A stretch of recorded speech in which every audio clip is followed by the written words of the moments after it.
लेव्य व्यवस्था 23वां अध्याय वचन 1 से लेकर 44 तक। पर्वों की विधियां। फिर यहोवा ने मूसा से कहा, इस्राएलियों से कह कि यहोवा के पर्व जिनका तुमको पवित्र सभा एकत्रित करने के लिए नियत समय पर प्रचार करना होगा, मेरे वे पर्व ये है। 6 दिन काम काज किया जाए, पर 7वां दिन परम विश्राम का और पवित्र सभा का दिन है। उसमें किसी प्रकार का कामकाज न किया जाए। वह तुम्हारे सब घरों में यहोवा का विश्राम दिन ठहरे। फसह और अखमीरी रोटी का पर्व। फिर यहोवा के पर्व जिनमें से एक एक के ठहराए हुए समय में तुम्हें पवित्र सभा करने के लिए प्रचार करना होगा, वे ये है। पहले महीने के 14वें दिन को गोधूली के समय यहोवा का फसह हुआ करे, और उसी महीने के 15वें दिन को यहोवा के लिए अखमीरी रोटी का पर्व हुआ करे। उसमें तुम 7 दिन तक अखमीरी रोटी खाया करना। उनमें से पहले दिन तुम्हारी पवित्र सभा हो, और उस दिन परिश्रम का कोई काम न करना। पर 7 दिन तुम यहोवा को हव्य चढ़ाया करना, और 7वें दिन पवित्र सभा हो, उस दिन परिश्रम का कोई काम न करना।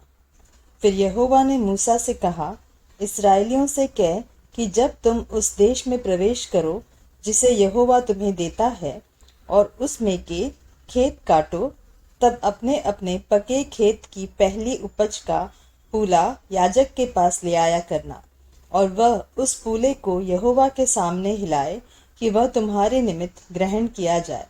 वह उसे विश्राम दिन के दूसरे दिन हिलाए।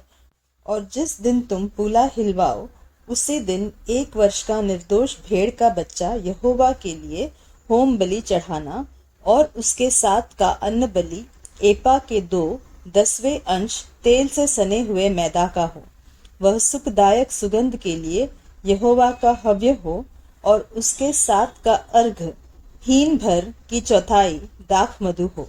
और जब तक तुम इस चढ़ावे को अपने परमेश्वर के पास न ले जाओ, उस दिन तक नए खेत में से न तो रोटी खाना, और न भुना हुआ अन्न, और न हरी बालें। यह तुम्हारी पीढ़ी पीढ़ी में तुम्हारे सारे घरानों में सदा की विधि ठहरे। कटनी का पर्व। फिर उस विश्राम दिन के दूसरे दिन से, अर्थात जिस दिन तुम हिलाए जाने वाली भेंट के पूले को लाओगे, उस दिन से पूरे 7 विश्राम दिन गिन लेना।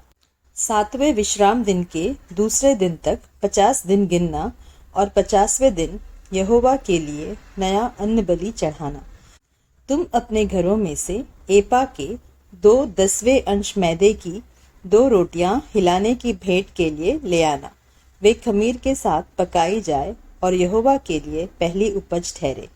और उस रोटी के संग 1 वर्ष के 7 निर्दोष भेड़ के बच्चे, और 1 बछड़ा, और 2 मेढ़े चढ़ाना। वे अपने अपने साथ के अन्न बलि और अर्घ समेत यहोवा के लिए होम बलि के समान चढ़ाए जाए, अर्थात वे यहोवा के लिए सुखदायक सुगंध देने वाला हव्य ठहरे। फिर पाप बलि के लिए 1 बकरा, और मेल बलि के लिए 1 वर्ष के 2 भेड़ के बच्चे चढ़ाना। तब याजक उनको पहली उपज की रोटी समेत यहोवा के सामने हिलाने की भेंट के लिए हिलाए, और इन रोटियों के संग वे 2 भेड़ के बच्चे भी हिलाए जाए। वे यहोवा के लिए पवित्र और याजक का भाग ठहरे। और तुम उसी दिन यह प्रचार करना कि आज हमारी एक पवित्र सभा होगी, और परिश्रम का कोई काम न करना। यह तुम्हारे सारे घरानों में तुम्हारी पीढ़ी पीढ़ी में सदा की विधि ठहरे। जब तुम अपने देश में खेत काटो, तब अपने खेत के कोनों को पूरी रीति से न काटना, और खेत में गिरी हुई बालों को न इकट्ठा करना।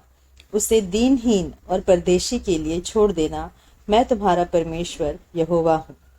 9 वर्ष का पर्व।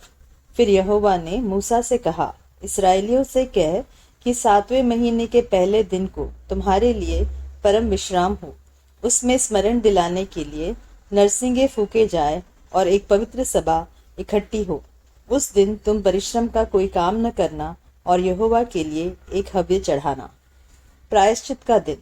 फिर यहोवा ने मूसा से कहा, उसी 7वें महीने का 10वां दिन प्रायश्चित का दिन माना जाए। वह तुम्हारी पवित्र सभा का दिन होगा। और उसमें तुम अपने अपने जीव को दुख देना और यहोवा के लिए हव्य चढ़ाना। उस दिन तुम किसी प्रकार का कामकाज न करना, क्योंकि वह प्रायश्चित का दिन नियुक्त किया गया है, जिसमें तुम्हारे परमेश्वर यहोवा के सामने तुम्हारे लिए प्रायश्चित किया जाएगा। इसलिए जो प्राणी उस दिन दुख न सहे वह अपने लोगों में से नष्ट किया जाए, और जो प्राणी उस दिन किसी प्रकार का कामकाज करे उस प्राणी को मैं उसके लोगों के बीच में से नष्ट कर डालूंगा। तुम किसी प्रकार का कामकाज न करना, यह तुम्हारी पीढ़ी पीढ़ी में तुम्हारे घरानों में सदा की विधि ठहरे। वह दिन तुम्हारे लिए परम विश्राम का हो, उसमें तुम अपने अपने जीव को दुख देना और उस महीने के 90 दिन की सांझ से लेकर दूसरी सांझ तक अपना विश्राम दिन माना करना। झोपड़ियों का पर्व। फिर यहोवा ने मूसा से कहा, इस्राएलियों से कह कि उसी 7वें महीने के 15वें दिन के 7वें दिन तक यहोवा के लिए झोपड़ियों का पर्व रहा करे। पहले दिन पवित्र सभा हो, उसमें परिश्रम का कोई काम न करना। यहोवा के नियत पर्व ये ही है। इनमें तुम यहोवा को हव्य चढ़ाना, अर्थात होम बलि, अन्न बलि, मेल बलि और अर्घ प्रत्येक अपने अपने नियत समय पर चढ़ाया जाए, और पवित्र सभा का प्रचार करना। इन सबों से अधिक यहोवा के विश्राम दिनों को मानना और अपनी भेंटों और सब मन्नतों और स्वेच्छा बलियों को जो यहोवा को अर्पण करोगे चढ़ाया करना। फिर 7वें महीने के 15वें दिन को, जब तुम देश की उपज को इकट्ठा कर चुको, तब 7 दिन तक यहोवा का पर्व मानना। पहले दिन परम विश्राम हो और 8वें दिन परम विश्राम हो। और पहले दिन तुम अच्छे अच्छे वृक्षों की उपज और खजूर के पत्ते और घने वृक्षों की डालियां और नालों में के मजनू लेकर अपने परमेश्वर यहोवा के सामने 7 दिन तक आनंद करना। प्रतिवर्ष 7 दिन तक यहोवा के लिए यह पर्व माना करना। यह तुम्हारी पीढ़ी पीढ़ी में सदा की विधि ठहरे कि 7वें महीने में यह पर्व माना जाए। 7 दिन तक तुम झोपड़ियों में रहा करना, अर्थात जितने जन के इस्राएली है वे सब के सब झोपड़ियों में रहे, इसलिए कि तुम्हारी पीढ़ी पीढ़ी के लोग जान रखे कि जब यहोवा हम इस्राएलियों को मिस्र देश से निकाल कर ला रहा था, तब उसने उनको झोपड़ियों में टिकाया था। मैं तुम्हारा परमेश्वर यहोवा हूँ। और मूसा ने इस्राएलियों को यहोवा के पर्व के नियत समय कह सुनाए।